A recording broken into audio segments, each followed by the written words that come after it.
আজি মই পুনৰবাৰ আপোনালোকৰ মাজলৈ আহিছোঁ এটা নতুন পাঠ লৈ। পাঠটো হৈছে BESC 132 ইউনিট 2, য'ত আমাৰ ভাৰতবৰ্ষৰ সকলোবিলাক শিক্ষাৰ কমিটি আৰু তেওঁলোকৰ সমালোচনাসমূহৰ বিষয়ে আলোচনা কৰা আছে আৰু এই বিষয়ে মই আজি আলোচনা কৰিম। ইতিমধ্যে মই আগৰ পাঠত আপোনালোকক ভাৰতীয় সংবিধানৰ বিষয়বস্তু লগতে গণতান্ত্ৰিক অধিকাৰ হিচাপে আমাৰ ভাৰতীয়সকলে কি কি অধিকাৰ লাভ কৰিছে ইতিমধ্যে মই আলোচনা কৰিছিলোঁ। এই আলোচনা আমাৰ ভাৰতীয় সংবিধানত দিয়াৰ পিছত আমাৰ স্বাধীন ভাৰতত শিক্ষাবিদসকলে আৰু বুদ্ধিজীৱীসকলে কিছুমান কথা আলোচনা কৰিবলৈ ধৰিলে আৰু এই আলোচনাৰ ভিত্তিত আমাৰ ভাৰতীয় শিক্ষা ব্যৱস্থাৰ ভাৰতীয় স্বাধীনতাৰ পিছত আমাৰ যিবিলাক শিক্ষাৰ সমস্যা আছিল এই সমস্যাসমূহ সমাধান আৰু ভাৰতৰ শিক্ষা বিকাশৰ সামৰ্থ্যত আমাৰ কিছুমান আয়োগ গঠন কৰা হৈছিল। এই আয়োগসমূহৰ ভিতৰত 4খন আটাইতকৈ গুৰুত্বপূৰ্ণ আয়োগ। এই আয়োগকেইখন মই আপোনালোকক জনাবলৈ বিচাৰিছোঁ। প্ৰথমখন আয়োগ হৈছে বিশ্ববিদ্যালয় শিক্ষা আয়োগ, ইউনিভাৰ্চিটি এডুকেশ্যন কমিশ্যন, যিখন গঠন কৰা হৈছিলে 1948 চনৰ পৰা 1949 চনলৈকে, অৰ্থাৎ 1948 to 1949। দ্বিতীয় আয়োগখন গঠন কৰা হৈছিলে 1952 আৰু 53 চনৰ ভিতৰত, ইন 1952 আৰু 53, যিখন আয়োগৰ আমি নাম আখ্যা দিছোঁ মাধ্যমিক শিক্ষা আয়োগ। এই মাধ্যমিক শিক্ষা আয়োগৰ পিছত পৰৱৰ্তী আৰু এখন আইন গঠন কৰা হৈছিল ভাৰতীয় শিক্ষা আয়োগ। এইখন গঠন কৰা হৈছিলে 1964 to 1966। ইয়াৰ পৰৱৰ্তী কালত আৰু এখন শিক্ষা কমিশ্যন বা আয়োগ গঠন কৰা হৈছিলে 2005 চনত, ইন 2005, ৰাষ্ট্ৰীয় জ্ঞান কমিশ্যন। এই 4খন আয়োগেই আমাৰ ভাৰত স্বাধীনতাৰ পিছত আমাৰ শিক্ষাৰ যিমানবোৰ সমস্যা আছিল, আমাৰ শিক্ষাৰ যিবিলাক দিহা পৰামৰ্শ আছিল, আমাৰ যিমানবিলাক বিষয়বস্তু আমি পৰামৰ্শ হিচাপে ল'ব পাৰিছিলোঁ, এই আয়োগখনেই মূলত আমাৰ আছিল। এতিয়া মই আপোনালোকক প্ৰথম বিশ্ববিদ্যালয় শিক্ষা আয়োগ 1948 আৰু 1949ৰ এই আয়োগখনৰ বিষয়ে আলোচনা কৰিবলৈ লৈছোঁ। আচলতে এই আয়োগখন হৈছে আমাৰ বিশ্ববিদ্যালয় পৰ্যায়ত অধ্যয়নৰ বাবে এই আয়োগখন গঠন কৰা হৈছিলে আৰু এই আয়োগখন পোনপ্ৰথমবাৰৰ বাবে আমাৰ ডক্টৰ সৰ্বপল্লী ৰাধাকৃষ্ণন, যি বেনাৰস বিশ্ববিদ্যালয় উপাচাৰ্য আছিল আৰু আমাৰ ভাৰতৰ দ্বিতীয় ৰাষ্ট্ৰপতি আছিল, তেওঁৰ অধ্যক্ষতাতে এইখন আমাৰ শিক্ষা আয়োগ গঠন কৰা হৈছিল। আৰু স্বাধীনতা লাভ কৰাৰ পিছত আমাৰ ভাৰতবৰ্ষৰ এইখনেই আছিল প্ৰথম আয়োগ বা কমিশ্যন।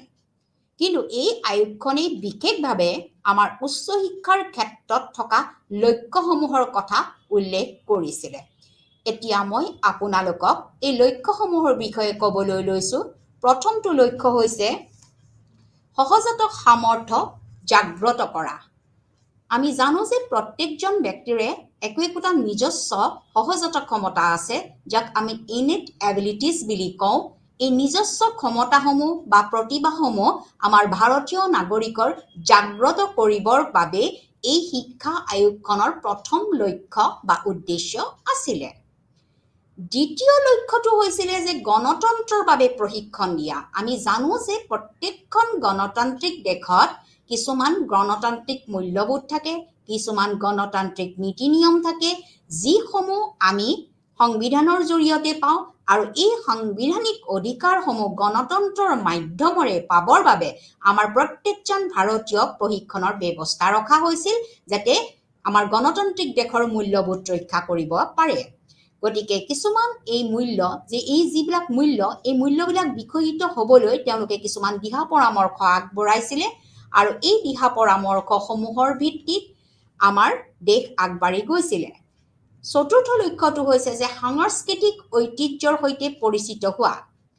সংস্কৃতি হৈছে এখন দেশৰ পৰিচয়। সংস্কৃতি অবিহনে কোনো এখন দেশ আগবাঢ়ি যাব নোৱাৰে।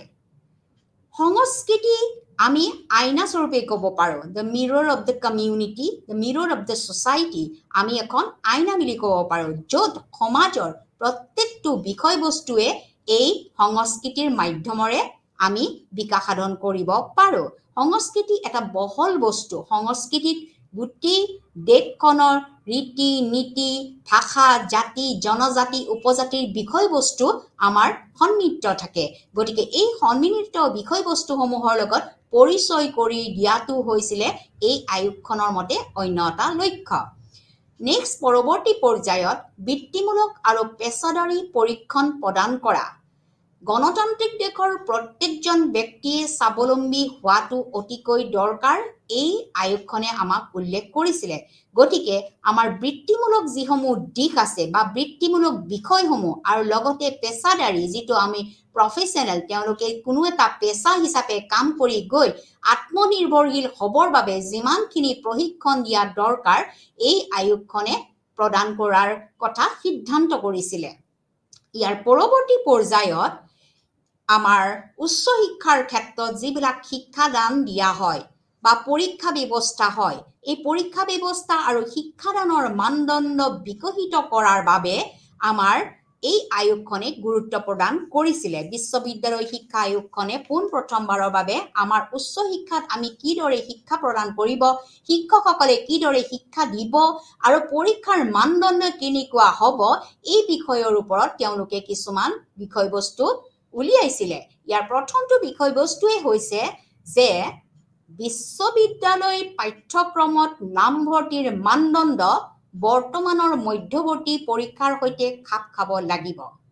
আমি জানো যে বিশ্ববিদ্যালয় পৰ্যায় অৱতীৰ্ণ হ'বৰ বাবে আমি মাধ্যমিক পৰ্যায়ৰ পৰা উত্তীৰ্ণ হ'ব লাগিব গতিকে বিশ্ববিদ্যালয় পৰ্যায়ৰ নামভৰ্তিকৰণৰ ক্ষেত্ৰত যিসকল ল'ৰা ছোৱালীয়ে মাধ্যমিক পৰ্যায় অৱতীৰ্ণ হৈ তেওঁলোকে শেষ কৰিছে তাৰ পিছত তেওঁলোকে বিশ্ববিদ্যালয় পৰ্যায়লৈ আহিব পাৰিব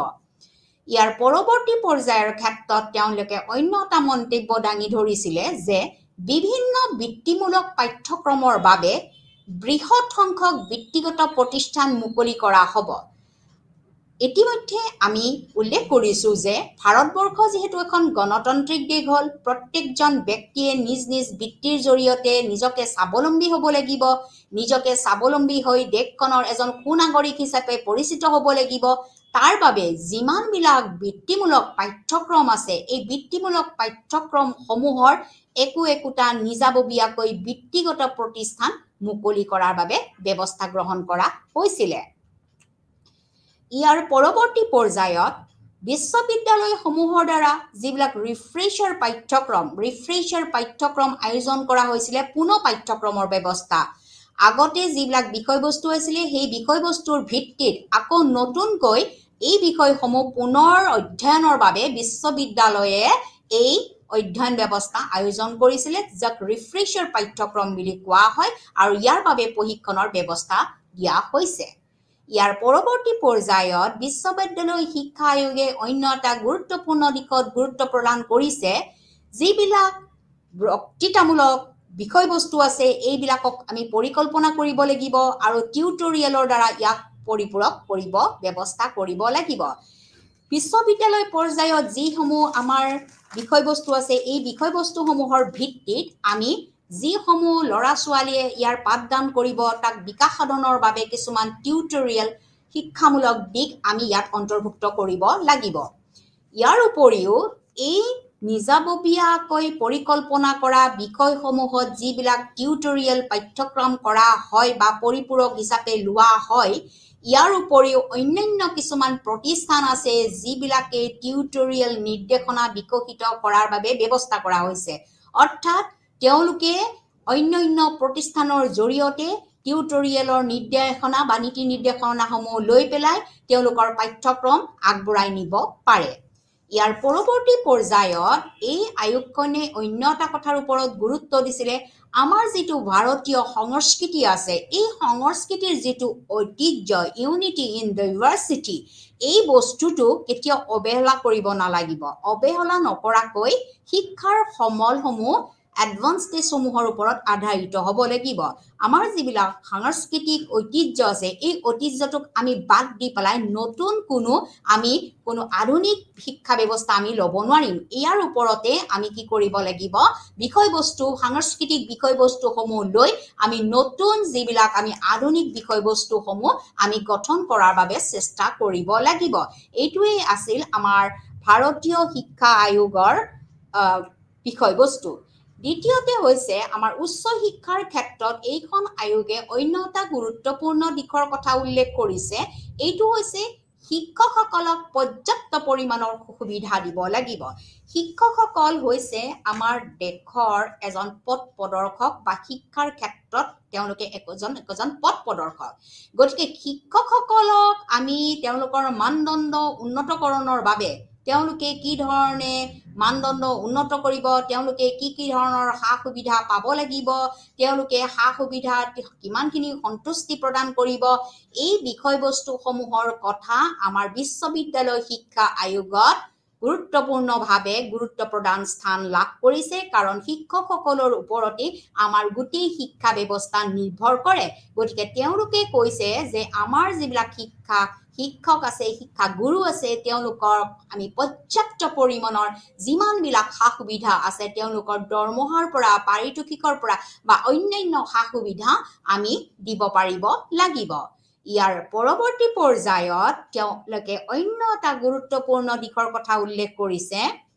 সেইটো হৈছে যে নতুন ধাৰণা আমি সৃষ্টি কৰিব লাগিব আৰু ৰাষ্ট্ৰৰ বিকাশ সাধনত প্ৰতিহিত কৰাৰ সম্ভাৱনা থকা বিশ্ববিদ্যালয়সমূহক আমি বৰ্জন কৰিব লাগিব প্ৰত্যেকখন বিশ্ববিদ্যালয় কিছুমান নিউ আইডিয়া বা নিউ কনসেপ্ট নতুন ধাৰণা সৃষ্টি কৰিব লাগিব যাতে আমাৰ শিক্ষা ব্যৱস্থা বহুত ওপৰলৈ আমি বিকশিত কৰিব লাগিব কিন্তু ৰাষ্ট্ৰৰ বিকাশ সাধনত যিবিলাকে আমাক সমস্যা সৃষ্টি কৰিবৰ সম্ভাৱনা আছে কিন্তু সেইবিলাক বিশ্ববিদ্যালয় আমি বৰ্জন কৰিব লাগিব এইটো আছিল আমাৰ বিশ্ববিদ্যালয় আয়োগৰ অন্য এটা গুৰুত্বপূৰ্ণ মন্তব্য ইয়াৰ পৰৱৰ্তী পৰ্যায়ত অন্য এটা গুৰুত্বপূৰ্ণ বিষয়ৰ ওপৰত তেওঁলোকে গুৰুত্ব প্ৰদান কৰিছিল সেইটো হৈছে আমাৰ পুথিভঁৰালৰ উন্নতিকৰণ আমি জানো যে উচ্চ শিক্ষাৰ ক্ষেত্ৰত যিকোনো জ্ঞান আহৰণৰ বাবে এটা গুৰুত্বপূৰ্ণ পুথিভঁৰাল এটা সদায় দৰকাৰ আৰু এই পুথিভঁৰালত আমাৰ পৰ্যাপ্ত পৰিমাণৰ বিষয় অনুযায়ী আমাৰ পাঠ্যক্ৰম থাকিব লাগিব পাঠ্যক্ৰমৰ মানদণ্ড উন্নতিকৰণ কৰিব লাগিব আমাৰ যিটো পুথিভঁৰাল আছে তাৰ মানদণ্ড উন্নীতকৰণ হ'ব লাগিব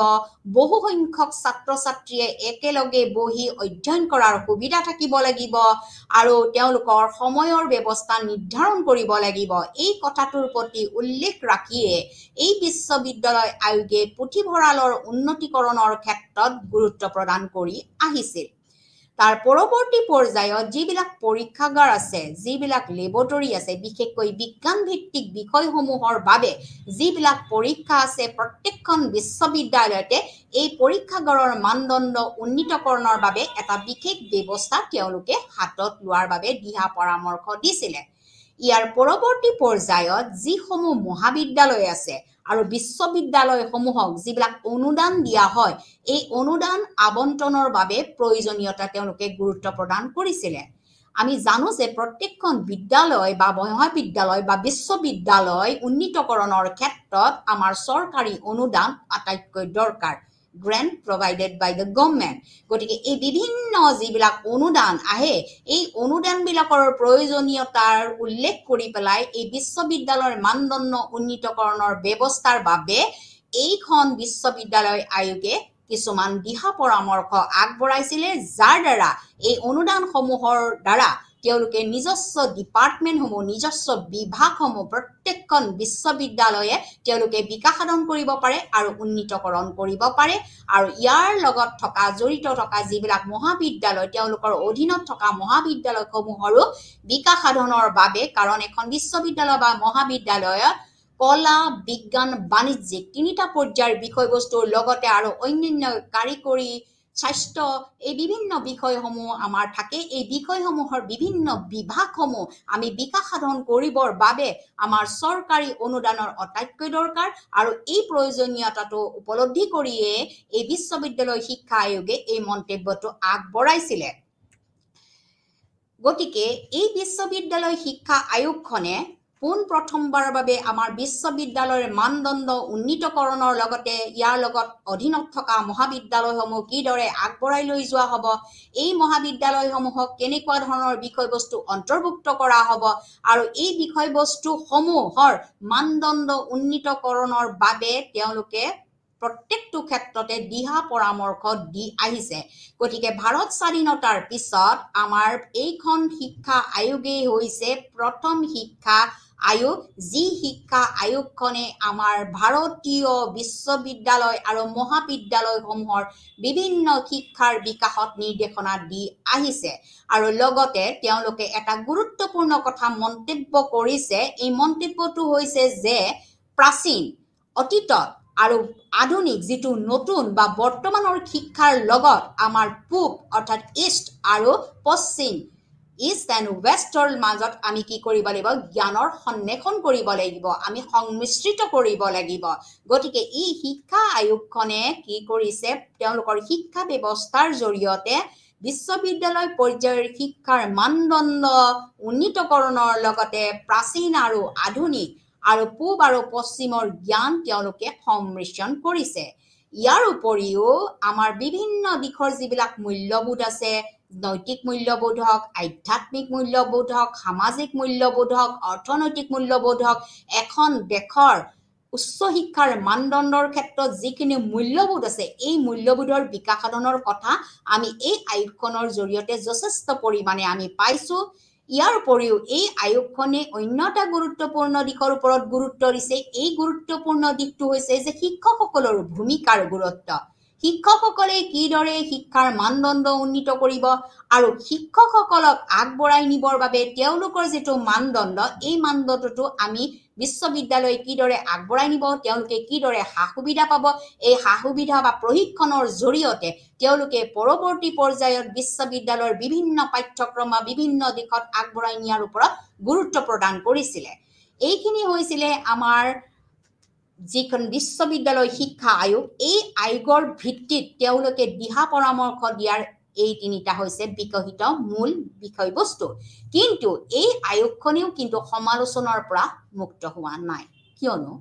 এই বিশ্ববিদ্যালয় শিক্ষা আয়োগখন 1948 and 49 এই বিশ্ববিদ্যালয় আয়োগখন অতিকৈ গুৰুত্বপূৰ্ণ দিশসমূহ আমাৰ বিশ্ববিদ্যালয় বা মহাবিদ্যালয় পৰ্যায়ত আগবঢ়াই নিছে। কিন্তু তাৰ পৰৱৰ্তী পৰ্যায়ত যিটো আটাইতকৈ দৰকাৰ, কাৰণ স্বাধীন ভাৰতৰ প্ৰথম শিক্ষা ব্যৱস্থাটো হ'ব লাগিব প্ৰাথমিক শিক্ষা ব্যৱস্থা, প্ৰাথমিক শিক্ষা ব্যৱস্থাৰ পিছত হ'ব লাগিব মাধ্যমিক শিক্ষা ব্যৱস্থা। কিন্তু আমি সমালোচনভাৱে চাবলৈ গ'লে ইমপ্লিকেশ্যন এণ্ড ক্ৰিটিচিজম, ইমপ্লিকেশ্যনত আমি গোটেইখিনি বস্তু তিনিটা বস্তু গুৰুত্বপূৰ্ণ বিষয়বস্তু মই আলোচনা কৰি ক'লোঁ। কিন্তু ক্ৰিটিচিজম, কিন্তু তেওঁলোকে যিটো সমালোচনাৰ পৰা তেওঁলোকে মুক্ত হোৱা নাই, কাৰণ তেওঁলোকৰ প্ৰথমটো সমালোচনাই হৈছে যে তেওঁলোকে ভাৰতৰ প্ৰাথমিক আৰু মাধ্যমিক শিক্ষাক সম্পূৰ্ণৰূপে অৱহেলা কৰিছে। যিহেতু বিশ্ববিদ্যালয় শিক্ষা আয়োগখনে বিশ্ববিদ্যালয়ৰ উন্নতিকৰণৰ ক্ষেত্ৰত বা মানদণ্ড উন্নতিকৰণৰ ক্ষেত্ৰতে তেওঁলোকে ভূমিকা গ্ৰহণ কৰিছে, কিন্তু তেওঁলোকে কোনো ধৰণৰ প্ৰাথমিক বা মাধ্যমিক শিক্ষাৰ কথা তেওঁলোকে উল্লেখ কৰা হোৱা নাই। কিন্তু যিহেতু ভাৰতবৰ্ষ এখন গণতান্ত্ৰিক দেশ, এখন গণতান্ত্ৰিক দেশৰ নাগৰিকসকলক শিক্ষিত কৰিবলৈ হ'লে আমি প্ৰথমতে প্ৰাথমিক শিক্ষা ব্যৱস্থা কৰিব লাগিব। প্ৰাথমিক শিক্ষা ব্যৱস্থাৰ পিছত মাধ্যমিক শিক্ষা ব্যৱস্থা দিব লাগিব, আৰু মাধ্যমিক শিক্ষা ব্যৱস্থাৰ পিছতহে এজন ছাত্ৰ বা ছাত্ৰীয়ে উচ্চ শিক্ষাত অৱতীৰ্ণ হ'ব পাৰে। গতিকে এই শিক্ষা আয়োগখনে সম্পূৰ্ণৰূপে প্ৰাথমিক বা মাধ্যমিক শিক্ষাৰ কথা তেওঁলোকে আলোচনা কৰা নাই। ইয়াৰ পৰৱৰ্তী পৰ্যায়ত আমাৰ ভাৰতীয় শিক্ষা ব্যৱস্থাত, স্বাধীনতাৰ পিছত ভাৰতীয় শিক্ষা ব্যৱস্থাত দ্বিতীয় শিক্ষা আয়োগখন গঠন হৈছিলে 1952 আৰু 53 চনত। এই শিক্ষা আয়োগখন 1952 চনত ডক্টৰ লক্ষ্মণ স্বামী মুডালিয়ৰৰ অধ্যক্ষতাত নিযুক্ত কৰা হৈছিলে, আৰু সেইবাবে এই কমিশ্যনখনৰ অন্য এটা নাম হৈছে মুডালিয়ৰ কমিশ্যন। মই পুনৰবাৰ আপোনালোকক কৈছোঁ, এইখন হৈছে মাধ্যমিক শিক্ষা আয়োগ, যিখন আয়োগ 1952 আৰু 53 চনত গঠন কৰা হৈছিলে, in 1952 and 53। আৰু এই 1952 আৰু 53 এইখন যি শিক্ষা আয়োগ বা কমিশ্যন, এই শিক্ষা আয়োগখন 1952 চনত ডক্টৰ লক্ষ্মণ স্বামী মুডালিয়াৰৰ অধ্যক্ষতাত নিযুক্ত কৰা হৈছিল, যাৰ বাবে এইখন কমিশ্যনক আমি অন্য এটা নামেৰে নামাকৰণ কৰিব পাৰোঁ মুডালিয়াৰ কমিশ্যন। কিন্তু এই কমিশ্যনখনে আটাইতকৈ গুৰুত্বপূৰ্ণ স্থান লাভ কৰিছে আমাৰ ভাৰতীয় শিক্ষা ব্যৱস্থা। প্ৰথমটোৱে হৈছে যে এই কমিশ্যনখনৰ গুৰুত্বপূৰ্ণ যিখিনি বিষয়বস্তু তেওঁলোকে মাধ্যমিক শিক্ষাৰ ওপৰতে প্ৰতিষ্ঠিত কৰিছিলে। প্ৰাথমিক শিক্ষাৰ পিছত মাধ্যমিক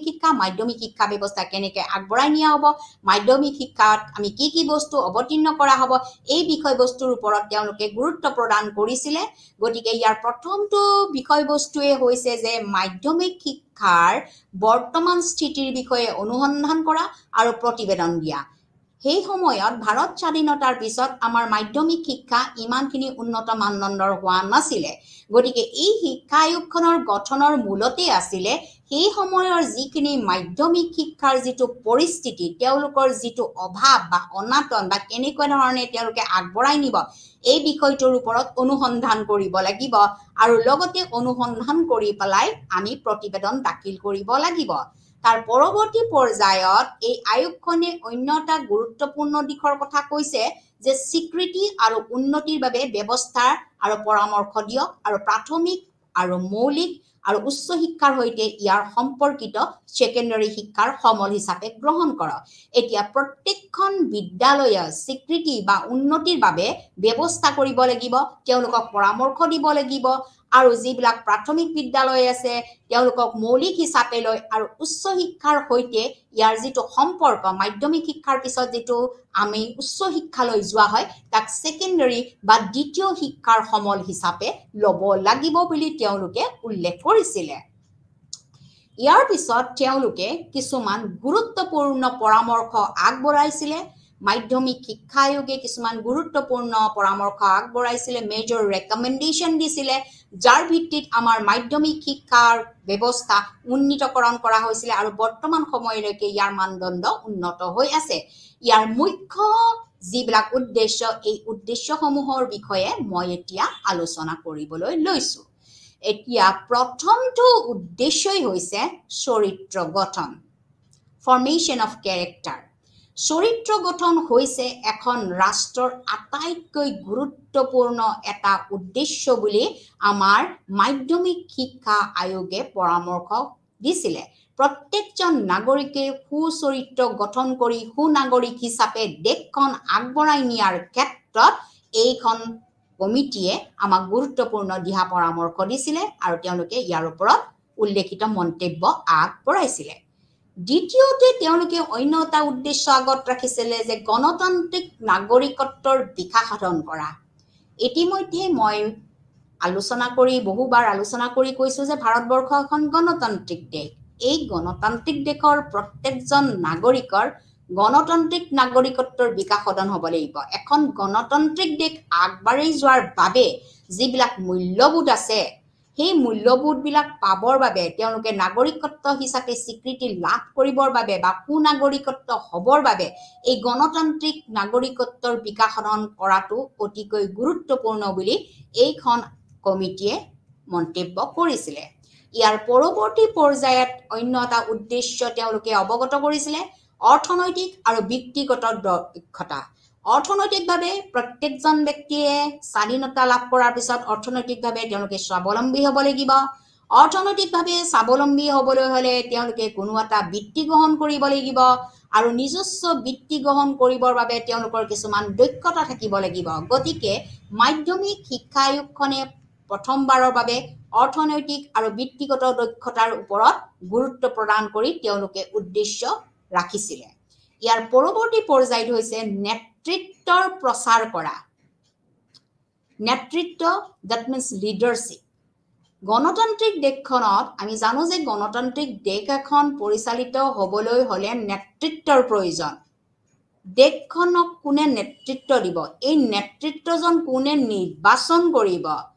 নিৰ্বাচিত নেতৃত্বজনৰ যিখিনি গুণ তেওঁলোকে ক'ৰ পৰা আয়ত্ব কৰিব, কোৱালিটিজ অফ দ্য লিডাৰশ্বিপ, যাক আমি কওঁ কোৱালিটিজ অফ দ্য লিডাৰশ্বিপ, এই নেতৃত্বৰ যিখিনি গুণ এই গুণখিনি তেওঁলোকৰ প্ৰচাৰ কৰিবৰ বাবে কিদৰে প্ৰচাৰ কৰিব নেতৃত্বৰ গুণসমূহ কিদৰে বিকাশিত সাধন কৰিব এইখিনি কথা আমাৰ মাধ্যমিক শিক্ষা আয়োগে গুৰুত্ব প্ৰদান কৰিছিলে আৰু উদ্দেশ্য হিচাপে লৈছিলে ইয়াৰ পৰৱৰ্তী পৰ্যায়ত অন্য এটা গুৰুত্বপূৰ্ণ উদ্দেশ্য তেওঁলোকে আগবঢ়াইছিলে এই গুৰুত্বপূৰ্ণ উদ্দেশ্যটো হৈছে আমাৰ সাংস্কৃতিক ঐতিহ্য প্ৰতিৰোধ কৰা আমাৰ সাংস্কৃতিক ঐতিহ্য আমি ৰক্ষা কৰা এতিয়া আমাৰ সাংস্কৃতিক ঐতিহ্য আমি ৰক্ষা কৰিবলৈ হলে বা সুৰক্ষিত কৰিবলৈ হলে আমি কিছুমান সাংস্কৃতিক গুণ বা সাংস্কৃতিক দিশৰ সমলসমূহ আমি দেখক ৰাখিব লাগিব নিজ সংস্কৃতিৰ ওপৰত আমি ভিত্তি কৰিহে আমি পৰৱৰ্তী পৰ্যায়ত আধুনিক সংস্কৃতি আমি সন্নিবিষ্ট কৰিব লাগিব এই কথাখৰ উপলব্ধি কৰিয়ে আমাৰ সংস্কৃতি সুৰক্ষিত কৰিবৰ বাবে তেওঁলোকে উদ্দেশ্য আগবঢ়াইছিলে এইখিনি হৈছে তেওঁলোকৰ মূল আমাৰ পৰামৰ্শ চৰিত্ৰ নিৰ্মাণ গণতান্ত্ৰিক নাগৰিকত্বৰ বিকাশ সাধন কৰা অৰ্থনৈতিক আৰু ব্যক্তিগত দক্ষতা নেতৃত্বৰ প্ৰচাৰ কৰা আৰু আমাৰ যি সংস্কৃতি ভাৰতীয় সংস্কৃতিৰ ঐতিহ্য আমি ৰক্ষা কৰা বা প্ৰতিৰোধ কৰা দ্বিতীয়তে আমাৰ মাধ্যমিক শিক্ষা আয়োগখনে আমাৰ শিক্ষাৰ সাংগঠনিক দিশটো কেনেকুৱা হ'ব লাগিব ইয়াৰ ওপৰত ভিত্তি কৰি সাংগঠনিক আৰ্হি কনষ্ট্ৰাকটিভ এণ্ড অৰ্গেনাইজেশ্যনেল প্ৰচেছৰ ওপৰত তেওঁলোকে কিছুমান পৰামৰ্শ আগবঢ়াইছিলে যে আমাৰ শিক্ষাৰ যিটো ষ্ট্ৰাকচাৰ যিটো আমাৰ গঠন প্ৰণালী স্বাধীনতা লাভ কৰাৰ পিছত আমাৰ মাধ্যমিক শিক্ষা পৰ্যায়ৰ কেনেকুৱা ধৰণৰ গঠন প্ৰণালী হ'ব বা কোনটো গঠনৰ মাধ্যমেৰে আমাৰ মাধ্যমিক শিক্ষা আগবঢ়াই নিব লাগিব এই কথাৰ ওপৰত ভিত্তি কৰিয়ে কিছুমান আৰ্হি প্ৰদান কৰিছিলে এতিয়া মই আপোনালোকক এই আৰ্হিসমূহ কৈ গৈ আছো প্ৰথমটো আৰ্হিয়ে হৈছে কনিষ্ঠ মাধ্যমিক পৰ্যায়ে 3 বছৰৰ ম্যাদ হ'ব লাগিব যেটো লোয়াৰ সেকেন্ডাৰী বুলি কোৱা হয় ইয়াৰ যেটো পৰ্যায় কিমান বছৰ পঢ়িব লাগিব 3 বছৰৰ কাৰণে থাকিব লাগিব ইয়াৰ পৰৱৰ্তী পৰ্যায়ত গৌণ পৰ্যায়টো 4 বছৰৰ বাবে ম্যাদ হ'ব লাগিব উচ্চ মাধ্যমিক পৰ্যায় এই দুটা হৈছে সাংগঠনিক আৰ্হি কনিষ্ঠ মাধ্যমিক পৰ্যায় 3 বছৰৰ বাবে হ'ব লাগিব আৰু যেটো গৌণ পৰ্যায় তাৰ 4 বছৰৰ বাবে হ'ব লাগিব এইখিনি হৈছে সাংগঠনিক আৰ্হিৰ ভিত্তিত আমি মাধ্যমিক শিক্ষা যেটো আমাৰ বিদ্যালয় এই বিদ্যালয়সমূহ স্থাপন কৰিব লাগিব ইয়াৰ পৰৱৰ্তী পৰ্যায়ত আমাৰ যিখন মাধ্যমিক শিক্ষা আয়োগ 1952 আৰু 53 তেওঁলোকে অন্য এটা কথাৰ ওপৰত গুৰুত্ব প্ৰদান কৰিছিলে সেইটো হৈছে স্পষ্ট চিন্তা ক্লিয়াৰ থিংকিং স্পষ্ট চিন্তা আৰু নতুন ধাৰণা নিউ কনচেপচন স্পষ্ট চিন্তা আৰু নতুন ধাৰণাৰ বিকাশৰ বাবে প্ৰয়োজনীয় প্ৰশিক্ষণ প্ৰদান কৰা এতিয়া নতুন নতুন আমি যদি জ্ঞান ল'ব লগা হয় নতুন নতুন যদি উচ্চ শিক্ষাৰ বাবে চিন্তা কৰিবলগীয়া হয় আৰু এইবিলাক বিকাশ সাধন কৰিবলৈ হলে আমি সেইটো পৰ্যায়ত আমি প্ৰশিক্ষণৰ ব্যৱস্থা ৰাখিব লাগিব যে কোনটো নতুন বিষয়বস্তু আমি যদি শিক্ষা বা পাঠ্যক্ৰমত অন্তৰ্ভুক্ত কৰো আমাৰ মাধ্যমিক শিক্ষা আগবঢ়ি যাব আৰু পৰৱৰ্তী পৰ্যায়ত আমাৰ উচ্চ শিক্ষা আমি আগবঢ়াই নিব পাৰিম এই কথাটো উপলব্ধি কৰিয়ে তেওঁলোকে স্পষ্ট চিন্তা আৰু নতুন ধাৰণা বিকাশৰ বাবে প্ৰয়োজনীয় প্ৰশিক্ষণৰ ব্যৱস্থাৰ কথা তেওঁলোকে উল্লেখ কৰিছিলে ইয়াৰ পৰৱৰ্তী পৰ্যায়ত অন্য এটা কথা গুৰুত্ব প্ৰদান কৰিছিলে যে মাধ্যমিক শিক্ষা বৃত্তিমূলকৰণ হ'ব লাগিব the secondary education must be vocationalization ইতিমধ্যে মাধ্যমিক শিক্ষা আয়োগে ঘোষণা কৰিছে তেওঁলোকৰ উদ্দেশ্যসমূহত যে মাধ্যমিক শিক্ষাৰ জৰিয়তে প্ৰত্যেকজন মানুহে প্ৰত্যেকজন ব্যক্তিয়ে মাধ্যমিক শিক্ষাৰ পিছত তেওঁলোকে অৰ্থনৈতিকভাৱে স্বাৱলম্বী হ'ব লাগিব এতিয়া অৰ্থনৈতিকভাৱে স্বাৱলম্বী হ'বলৈ হলে তেওঁলোকে শিক্ষাৰ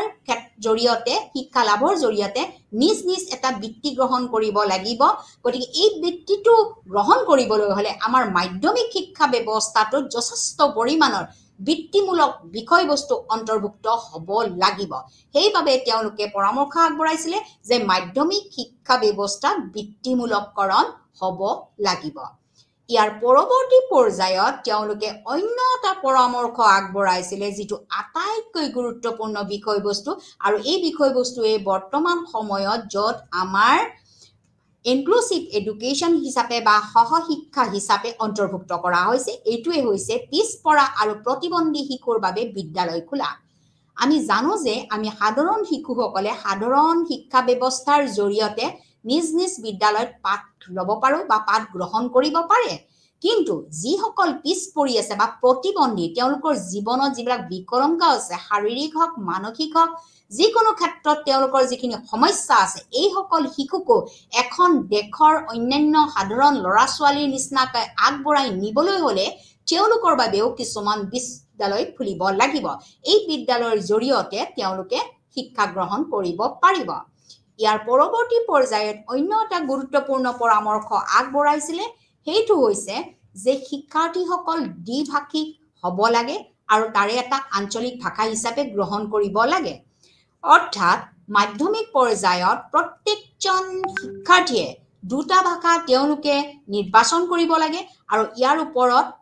এটা ভাষা আঞ্চলিক হ'ব লাগে অৰ্থাৎ ৰিজনাল লেংগুৱেজ তেওঁলোকে ল'ব লাগে আৰু ইয়াৰ ভিত্তিতহে আমাৰ পাঠ্যক্ৰম প্ৰস্তুত কৰিব লাগে ইয়াৰ পৰৱৰ্তী পৰ্যায়ত অন্য এটা গুৰুত্বপূৰ্ণ বিষয়বস্তুৰ দিহা পৰামৰ্শ তেওঁলোকে আগবঢ়াইছিলে মাধ্যমিক শিক্ষা আয়োগে সেইটো হৈছে যে মাধ্যমিক শিক্ষাৰ পাঠ্যক্ৰম বহল হ'ব লাগে that means the curriculum should be comprehensive in secondary level এতিয়া মাধ্যমিক শিক্ষাৰ পাঠ্যক্ৰম বহল হ'ব লাগে অৰ্থাৎ মাধ্যমিক শিক্ষাৰ পাঠ্যক্ৰমত সাধাৰণ পাঠ্যক্ৰমৰ উপৰিও আমাৰ বৃত্তিমূলক বিষয়সমূহ অন্তৰ্ভুক্ত হ'ব লাগে যেনেকুৱা কাৰিকৰী বিষয় যেনেকুৱা আমাৰ কৃষি বিষয় আমাৰ টেকনিক্যাল বিষয়সমূহ ইয়াত অন্তৰ্ভুক্ত হোৱাটো দৰকাৰ যাৰ জৰিয়তে আমাৰ পাঠ্যক্ৰমৰ এখন বিশাল পৰিসৰৰ বিষয়বস্তু থাকে আৰু মাধ্যমিক শিক্ষাৰ অন্তত তেওঁলোকে নিজ নিজ বিষয়বস্তু নিৰ্বাচন কৰি তেওঁলোকে উচ্চ শিক্ষাৰ বাবে নিজকে প্ৰস্তুত হ'ব পাৰে এই কথাটো উপলব্ধি কৰিয়ে মাধ্যমিক শিক্ষা আয়োগে 1952 আৰু 53 চনত মাধ্যমিক শিক্ষাৰ পাঠ্যক্ৰম বহল কৰিব লাগে বুলি উল্লেখ কৰিছিলে ইয়াৰ পৰৱৰ্তী পৰ্যায়ত অন্য এটা গুৰুত্বপূৰ্ণ বিষয়ৰ ওপৰত তেওঁলোকে পৰামৰ্শ আগবঢ়াইছিলে সেইটো হৈছে কাৰিকৰী আৰু ঔদ্যোগিক শিক্ষা ব্যৱস্থা ইতিমধ্যে মই কৈছো যে মাধ্যমিক শিক্ষাৰ পাঠ্যক্ৰম বৃত্তিমূলকৰণ হ'ব লাগে বৃত্তিমূলক বিষয়বস্তুসমূহ লৈ পেলাই তেওঁলোকে আগবাঢ়ি যাওঁতে তেওঁলোকক কিছুমান কাৰিকৰীমূলক দিশৰ আৱশ্যক হয় আৰু তাৰ লগতে কিছুমান উদ্যোগ গঢ়ি তুলিব লাগিব যিবিলাক উদ্যোগত তেওঁলোকে নিজকে নিযুক্তি লাভ কৰি পেলাই তেওঁলোকৰ নিজ বৃত্তিটো লৈ পেলাই তেওঁলোকৰ আত্মনিৰ্ভৰশীল বা স্বাৱলম্বী হ'ব পাৰে ইয়াৰ বাবে মাধ্যমিক শিক্ষা আয়োগে এটা গুৰুত্বপূৰ্ণ পৰামৰ্শ আগবঢ়াইছিলে চৰকাৰক যে কাৰিকৰী আৰু ঔদ্যোগিক শিক্ষাৰ স্থাপন কৰিব লাগিব যাৰ জৰিয়তে আমি আমাৰ দেশৰ যিবিলাক নিবনুৱা এই নিবনুৱাসকলক আমি কি কৰিব পাৰিম নিৰ্মূল কৰিব পাৰিম নিবনুৱা সমস্যা নিৰ্মূল কৰিবলৈ হলে আমাৰ বৃত্তিমূলক শিক্ষা ব্যৱস্থা থাকিবই লাগিব আৰু এই বৃত্তিমূলক শিক্ষা ব্যৱস্থা তেওঁলোকে নিজকে সংস্থাপিত হ'বলৈ হলে আমাৰ কাৰিকৰী আৰু ঔদ্যোগিক শিক্ষা ব্যৱস্থা বা অনুষ্ঠান স্থাপন কৰিব লাগিব ইয়াৰ পৰৱৰ্তী পৰ্যায়ত অন্য এটা দিশৰ ওপৰত তেওঁলোকে গুৰুত্ব প্ৰদান কৰিছিলে সেইটো হৈছে পৰীক্ষা আৰু মূল্যাংকন প্ৰণালী যে ব্যাপক সংস্কাৰ সাধন কৰিব লাগিব এতিয়া পৰীক্ষা আৰু মূল্যাংকন প্ৰণালী যিটো ব্যাপক সংস্কাৰ সাধন ইয়াৰ জৰিয়তে আমি পৰীক্ষা ব্যৱস্থা আমাৰ পৰীক্ষা ব্যৱস্থাৰ যিটো প্ৰণালী পৰীক্ষা আমাৰ কি হ'ব লাগিব সদায় নিয়মীয়াকৰণ হ'ব লাগিব আৰু যিটো ইভালুৱেশ্যন সিস্টেম ইয়াত আমি ব্যাপক সংস্কাৰ সাধন কৰিব লাগিব যাৰ জৰিয়তে ছাত্ৰ ছাত্ৰী সকলে পৰীক্ষা দিয়াৰ পিছত এটা তেওঁলোকৰ নিৰ্দিষ্ট মানদণ্ডৰ মূল্যাংকনৰ জৰিয়তে তেওঁলোকে নিজকে সন্তুষ্টি লাভ কৰিব পাৰে গতিকে পোন প্ৰথমবাৰৰ বাবে আমাৰ যিখন মাধ্যমিক শিক্ষা আয়োগ এই মাধ্যমিক শিক্ষা আয়োগখনে আমাৰ পৰীক্ষা আৰু মূল্যাংকন প্ৰণালীৰ ওপৰত ব্যাপক সংস্কাৰ সাধন কৰি আহিছে আৰু ব্যাপক সংস্কাৰ সাধন কৰিবৰ বাবে আমাৰ ইয়াৰ পৰীক্ষা ব্যৱস্থাটো নিয়মীয়ামূলকৰণ হ'ব লাগিব অৰ্থাৎ কন্টিনিউয়াস প্ৰসেস হ'ব লাগিব আৰু ইভালুৱেশ্যন ব্যৱস্থাও আমাৰ কম্প্ৰিহেনসিভ হ'ব লাগিব গতিকে পৰীক্ষা ব্যৱস্থা আমি যদি মাহেকীয়া 6 মাহলীয়া 3 মাহলীয়া 9 মহীয়া বছৰিকীয়া এনেকুৱা বিভিন্ন পৰ্যায়ত যদি আমাৰ পৰীক্ষা ব্যৱস্থা ভাগ কৰিব লাগিব আৰু সেইদৰে মূল্যায়ন ব্যৱস্থা কৰিব লাগিব বুলি আমাৰ এই আয়োগখনে এক গুৰুত্বপূৰ্ণ মন্তব্য আগবঢ়াইছিলে গতিকে মাধ্যমিক শিক্ষা আয়োগখনে হৈছে পোন প্ৰথমবাৰৰ বাবে এনেকুৱা এখন শিক্ষা আয়োগ যি শিক্ষা আয়োগখনে পোন প্ৰথমবাৰৰ বাবে ইয়াৰ পৰীক্ষা ব্যৱস্থা আৰু ছাত্ৰ ছাত্ৰীসকলক কিদৰে মূল্যাংকন কৰা হ'ব ইয়াৰ ওপৰত এটা গুৰুত্বপূৰ্ণ মন্তব্য আগবঢ়াইছিলে আৰু ইয়াৰ সংস্কাৰৰ ওপৰতো তেওঁলোকে গুৰুত্বপূৰ্ণ ভূমিকা আগবঢ়াইছিলে ইয়াৰ পৰৱৰ্তী পৰ্যায়ত তেওঁলোকে অন্য এটা কথাৰ ওপৰত গুৰুত্ব দিছিলে যে শিক্ষকতা বৃত্তিৰ উন্নতিকৰণ ইতিমধ্যে মই আপোনালোকক কৈ আহিছো যে শিক্ষক হৈছে দেশৰ পদপ্ৰদৰ্শক কোনো এটা বিষয় বা কোনো এটা শিক্ষাৰ বিভাগ আগবঢ়াই নিয়াৰ ক্ষেত্ৰত আটাইতকৈ গুৰুত্ব প্ৰদান কৰা ব্যক্তিজনে হৈছে কোন শিক্ষক গতিকে এই যিজন শিক্ষক তেওঁৰ যিটো বৃত্তিৰ লগত জড়িত হৈ আছে তেওঁ যিটো প্ৰফেশ্যনৰ লগত জড়িত হৈ আছে এই বৃত্তিটো উন্নতিকৰণ কৰিব লাগিব এতিয়া কিদৰে উন্নতিকৰণ কৰিব এই বিষয়বস্তুটো উন্নতিকৰণ কৰিবলৈ হলে আমি শিক্ষকবিলাকক কি কৰিব লাগিব পৰ্যাপ্ত পৰিমাণৰ কিছুমান সা-সুবিধা দিব লাগিব তেওঁলোকক প্ৰশিক্ষণৰ ব্যৱস্থা কৰিব লাগিব তেওঁলোকৰ মানদণ্ড উন্নত কৰিব লাগিব তেওঁলোকৰ যিবিলাক বৃত্তিমূলক তেওঁলোকৰ পৰীক্ষামূলক বা বৃত্তিমূলক যিবিলাক দিশ আছে তেওঁলোকক এইবিলাক উন্নীতকৰণৰ বাবে দিহা পৰামৰ্শ দিব লাগিব যাৰ জৰিয়তে তেওঁলোকে কি কৰিব পাৰিব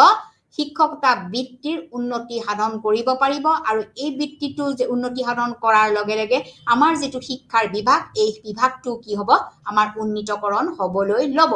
যি কি নহওক এই মাধ্যমিক শিক্ষা আয়োগখন হৈছে আমাৰ আটাইতকৈ গুৰুত্বপূৰ্ণ শিক্ষা আয়োগ এই আয়োগখনে আমাৰ যথেষ্ট পৰিমাণে আমাৰ বিভিন্ন দিশত বিশেষকৈ আমাৰ মাধ্যমিক শিক্ষাৰ যিটো দিক এই দিকটো আমাৰ মানদণ্ড উন্নীতকৰণ কৰাৰ ক্ষেত্ৰত পোন প্ৰথমবাৰৰ বাবে এই আয়োগখনে গুৰুত্ব প্ৰদান কৰি আহিছিলে গতিকে এই আয়োগখনে পোন প্ৰথমবাৰে কৈছিলে যে আমাৰ যিটো বৰ্তমানৰ মাধ্যমিক শিক্ষাৰ ব্যৱস্থা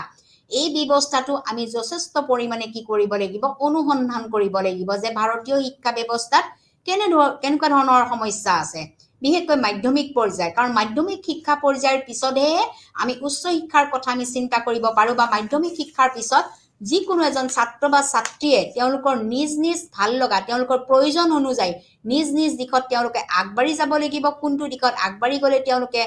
সফলতা লাভ কৰিব বা কোনটো দিশে তেওঁক আগবঢ়াই গলে তেওঁ এটা নিজস্ব বৃত্তি গ্ৰহণ কৰিব পাৰিব এই দিকটোৰ ওপৰত গুৰুত্ব প্ৰদান কৰিয়ে প্ৰথমতে কি কৰা হৈছিলে যে এই আয়োগখনে কি কৰিব দিছিলে অনুসন্ধান কৰিব দিছিলে যে আমাৰ মাধ্যমিক পৰ্যায়ত কেনেকুৱা ধৰণৰ সমস্যাবিলাক আছে আৰু এই সমস্যাবিলাকে আমাৰ ভাৰতীয় শিক্ষা ব্যৱস্থাত বা ভাৰতীয় শিক্ষা ব্যৱস্থাৰ কোনবিলাক দিশত এইটো প্ৰভাৱান্বিত কৰিছে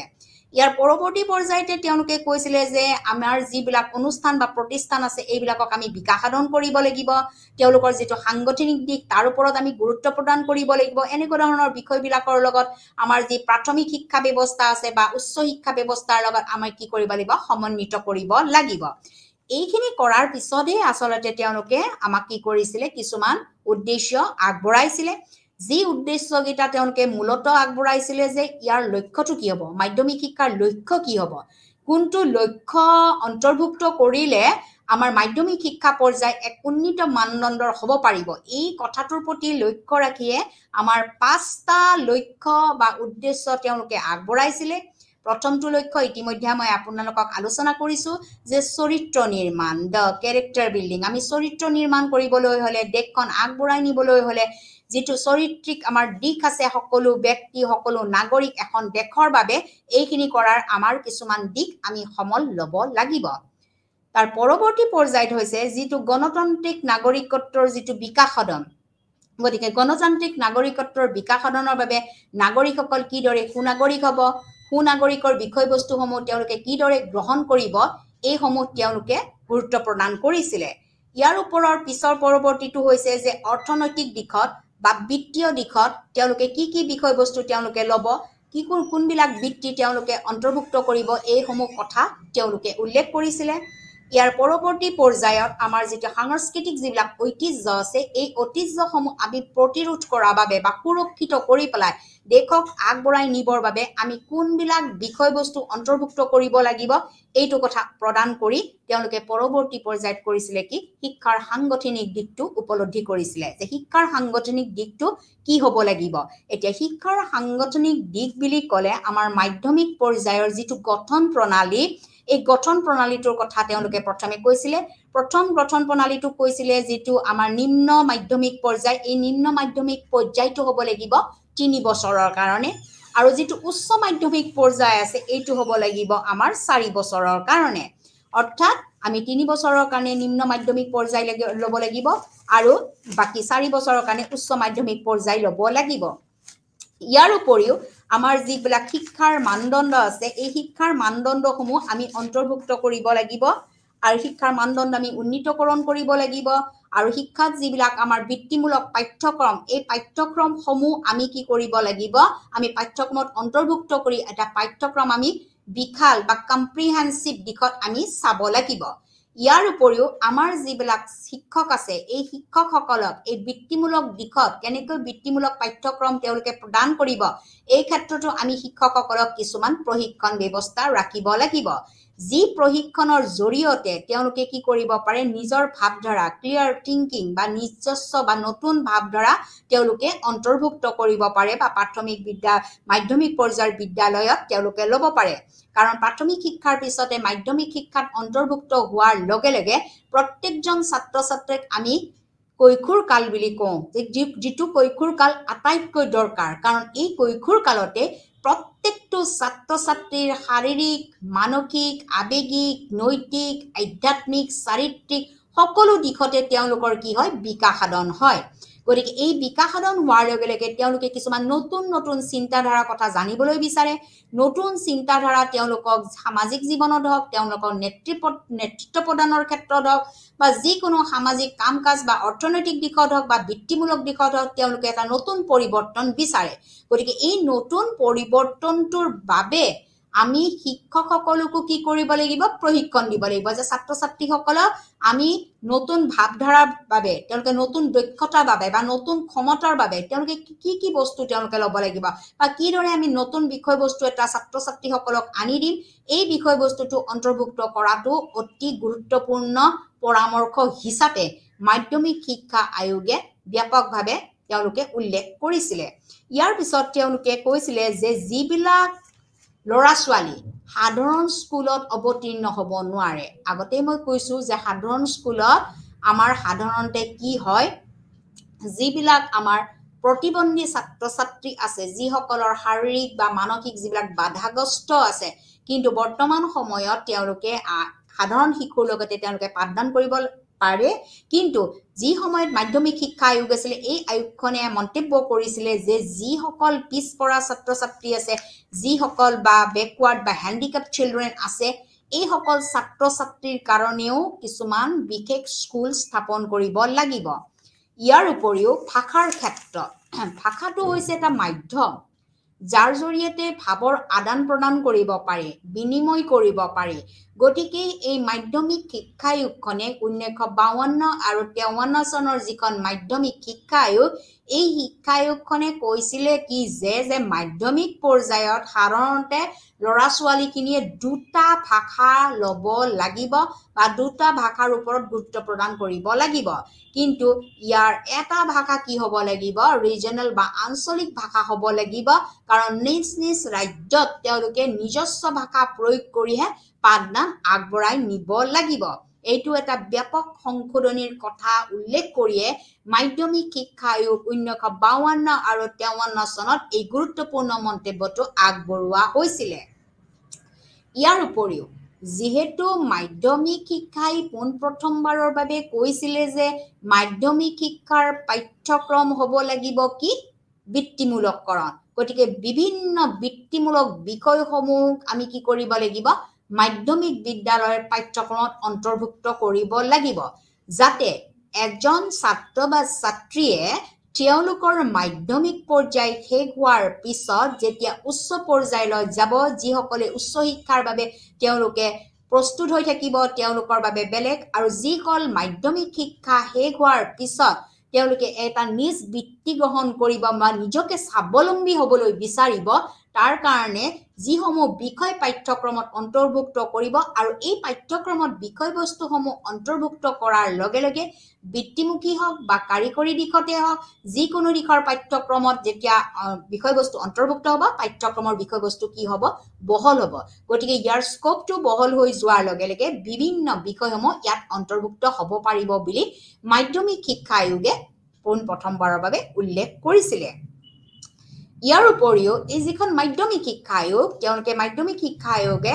আকৌ তেওঁলোকে মন্তব্য কৰিছিলে যে আমাৰ কিছুমান ভাৰতবৰ্ষত এনেকুৱা স্কুল স্থাপন কৰিব লাগিব যিবিলাক কাৰিকৰী বা ঔদ্যোগিক দিশত স্কুল স্থাপন কৰি পেলাই আমাৰ জনতাক আমাৰ জনসাধাৰণ সমূহক পিছপৰা জনসাধাৰণ সমূহক অৰ্থনৈতিকভাৱে স্বাৱলম্বী কৰিব লাগিব কাৰণ আমাৰ ভাৰতবৰ্ষখন বৃহৎ সময় ব্ৰিটিছৰে অধীনত আছিল ব্ৰিটিছৰ অধীনৰ পৰা কবলৰ পৰা মুক্ত হৈ 1947 চনত মুক্ত হৈ 1950 চনত যেতিয়া সংবিধান ৰচনা কৰা হৈছিল তেতিয়ালৈকে আমাৰ মুষ্টিমেয় এটা সংখ্যক জনসাধাৰণে শিক্ষাৰ পৰা বঞ্চিত হৈ আছিল আৰু অৰ্থনৈতিকভাৱেও আমাৰ ভাৰতবৰ্ষ পিছ পৰি আছিল কিয়নো অৰ্থনৈতিক দিকটো সম্পূৰ্ণৰূপে ব্ৰিটিছৰ অধীনত আছিল যাৰ বাবে ভাৰতবৰ্ষৰ শিক্ষা ব্যৱস্থাই হওক বা অৰ্থনৈতিক দিকটো আগবঢ়াই নিব পৰা হোৱা নাছিল গতিকে এই অৰ্থনৈতিক দিকটো আগবঢ়াই নিবলৈ হলে আমাৰ কিছুমান কি কৰিব লাগিব উদ্যোগিক স্কুল বা ঔদ্যোগিক বিদ্যালয় বা কাৰিকৰী বিদ্যালয় স্থাপন কৰিব লাগিব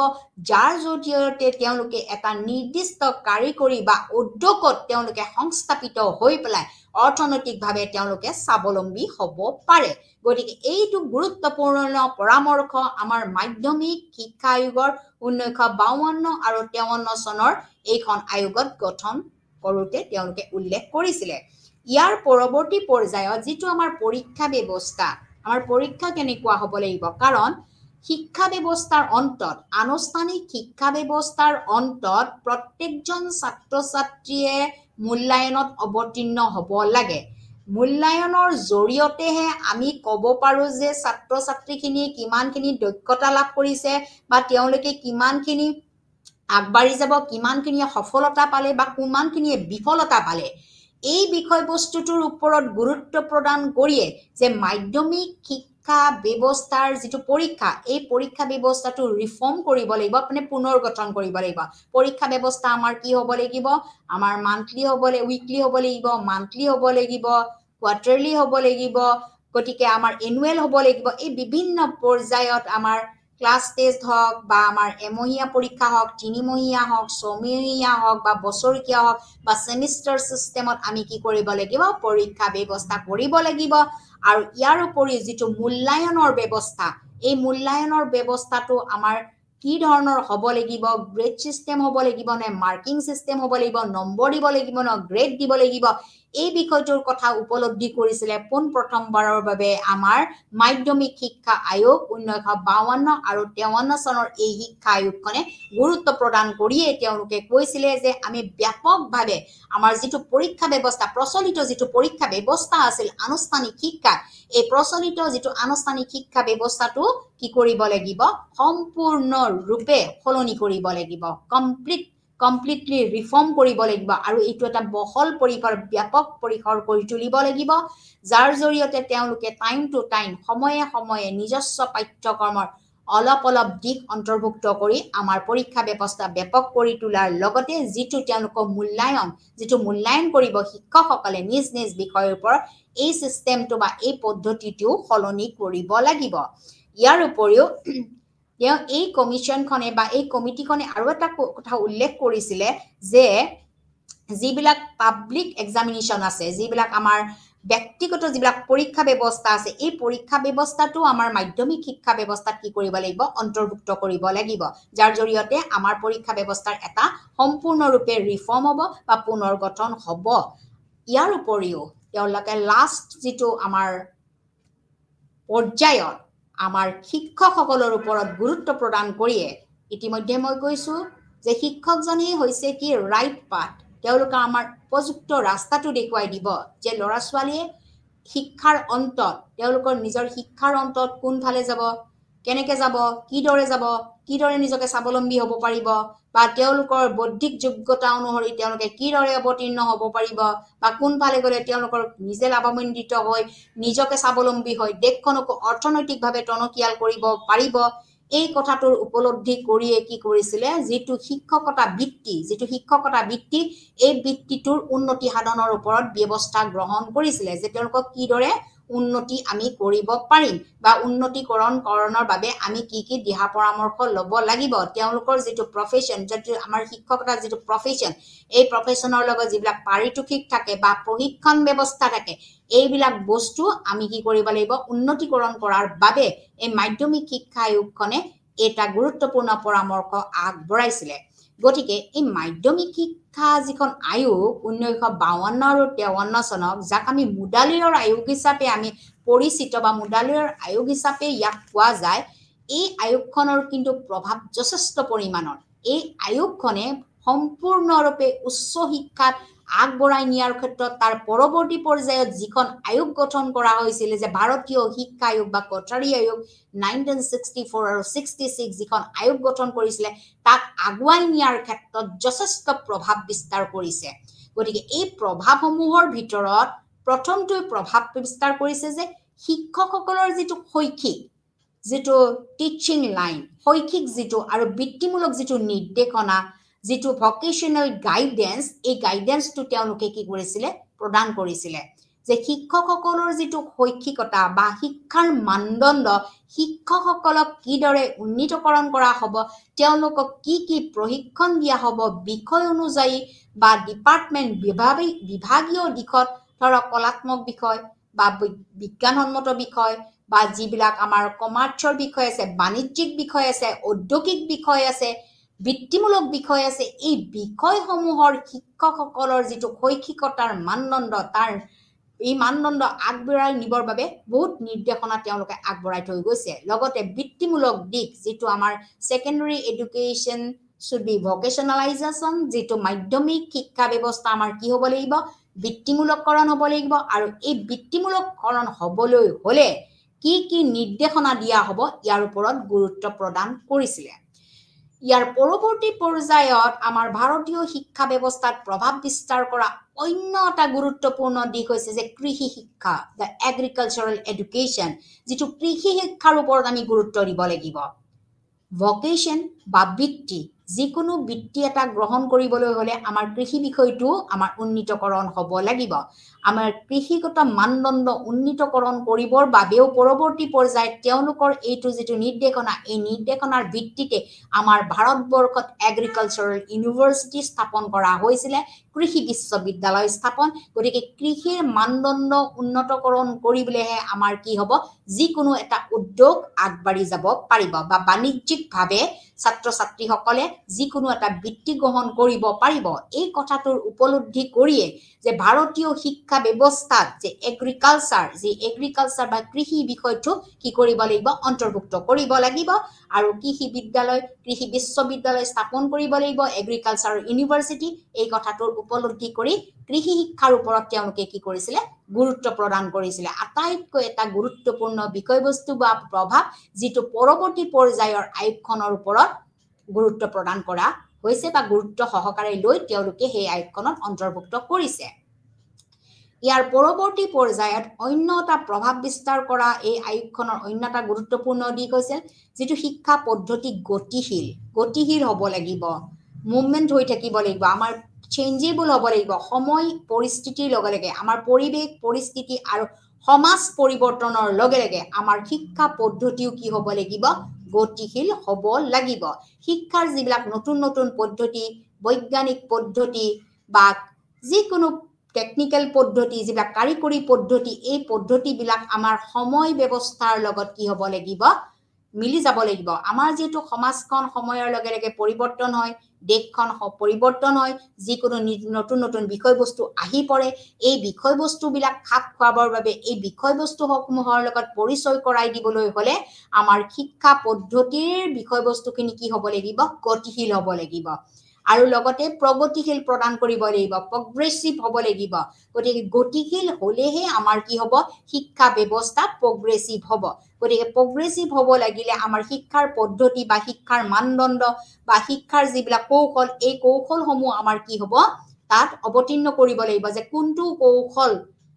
প্ৰয়োগ কৰিলে আমাৰ শিক্ষাৰ মানদণ্ড বা শিক্ষাৰ পদ্ধতি কি কৰিব পাৰিম আমি পৰিৱৰ্তন কৰিব পাৰিম আমাৰ শিক্ষাত বহুতো পদ্ধতি আছে বিষয় অনুযায়ী আমাৰ পদ্ধতি বেলেগ দিশ অনুযায়ী আমাৰ পদ্ধতি বেলেগ এই পদ্ধতিসমূহ কলাত্মক দিশতে হওক বা বিজ্ঞানমূলক দিশতে হওক বা বাণিজ্যিকমূলক দিশতে হওক বা কৃষিমূলক দিশতে হওক বা বৃত্তিমূলক দিশতে হওক বা কাৰিকৰীমূলক দিশতে হওক বা স্বাস্থ্যমূলক দিশতে হওক বা এই সকলোবিলাক পদ্ধতি আমাৰ কি হ'ব লাগিব গতিশীল হ'ব লাগিব গতিশীল পদ্ধতিৰে আমাৰ শিক্ষা ব্যৱস্থা চলিব লাগিব আৰু এই গতিশীল হোৱাৰ লগে লগে হে আমাৰ প্ৰগতিশীল হ'ব প্ৰগতিশীল পদ্ধতিসমূহ আগবঢ়াই নি আমি দেশখনক কি কৰিব পাৰিম এখন উন্নত মানদণ্ডৰ দেশ হিচাপে ভাৰতবৰ্ষত গঢ় দি তুলিবৰ বাবে এই শিক্ষা আয়োগখনে এটা ব্যাপক প্ৰভাৱ বিস্তাৰ কৰিছিলে তেওঁলোকৰ যিবিলাক পৰামৰ্শ দিছিলে তেওঁলোকে যিবিলাক নিৰ্দেশনা দিছিলে এই নিৰ্দেশনাৰ জৰিয়তে তেওঁলোকে কি কৰিছিলে এই দেশখন আগবঢ়াই নিয়াৰ ক্ষেত্ৰত এক গুৰুত্বপূৰ্ণ ভূমিকা গ্ৰহণ কৰিছিলে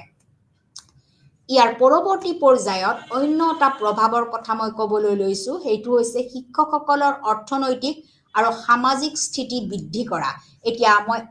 পুনৰবাৰ ক'বলৈ লৈছো আমাৰ শিক্ষকসকলেই হৈছে আমাৰ দেশৰ কি পথ প্ৰদৰ্শক গতিকে শিক্ষকসকলক যদি আগবঢ়াই নিব লাগে তেওঁলোকৰ কি কৰিব লাগিব তেওঁলোকৰ যিটো অৰ্থনৈতিক মানদণ্ড বা তেওঁলোকৰ যিটো সামাজিক স্থিতি বা সমাজ এখন আগবঢ়াই নিয়াৰ ক্ষেত্ৰত শিক্ষকসকলে এটা গুৰুত্বপূৰ্ণ ভূমিকা গ্ৰহণ কৰে কাৰণ আমি জানো যে এখন স্কুল এখন বিদ্যালয়ক আমি ক্ষুদ্ৰ সমাজ হিচাপে প্ৰতিহিত কৰিছো গতিকে এই বিদ্যালয়ত যিবিলাক ছাত্ৰ ছাত্ৰী আহিব তেওঁলোকে বৃহত্তৰ সমাজৰ পৰা অহা একোজন প্ৰতিনিধি গতিকে এই প্ৰতিনিধিসকলৰ দায়িত্ব কোনে ল'ব শিক্ষকে ল'ব গতিকে শিক্ষক এজনৰ এটা গুৰুত্বপূৰ্ণ ভূমিকা আছে তেওঁৰ শিক্ষা কেনেকৈ আগবঢ়াই নিব শিক্ষাৰ মানদণ্ড কিদৰে উন্নীতকৰণ কৰিব বিভিন্ন বিষয়ৰ লগত তেওঁ কিদৰে পৰিচিত হ'ব গতিকে এই পৰিচিত হ'বলৈ হ'লে বা নতুন বিষয়বস্তুৰ কথা জানিবলৈ হ'লে শিক্ষাৰ পদ্ধতি তেওঁলোকে নতুন নতুন শিক্ষাৰ পদ্ধতি বা কৌশল যিবিলাক জানিবৰ কাৰণে প্ৰথমতে তেওঁলোকক কি কৰিব লাগিব আমি প্ৰশিক্ষণ দিব লাগিব গতিকে প্ৰশিক্ষণ দিব লাগিব বিভিন্ন কাৰ্যসূচীত অন্তৰ্ভুক্ত কৰাৰ কাৰণে দিহা পৰামৰ্শ দিব লাগিব আৰু যেহেতু মানুহ হৈছে সামাজিক প্ৰাণী সমাজ হিচাপে সকলো মানুহৰ এটা নিজস্ব স্বীকৃতি আছে শিক্ষকসকলো সমাজৰে একোটা বিষয়বস্তু আৰু লগতে আমি জানো যে এখন বিদ্যালয় কি ক্ষুদ্ৰ সমাজ The school is a miniature society গতিকে এই ক্ষুদ্ৰ সমাজখনত যিসকল ছাত্ৰ ছাত্ৰীয়ে ইয়াত আহে তেওঁলোকে একোজন সমাজৰ কি বৃহৎ প্ৰতিনিধি এই প্ৰতিনিধিসকলক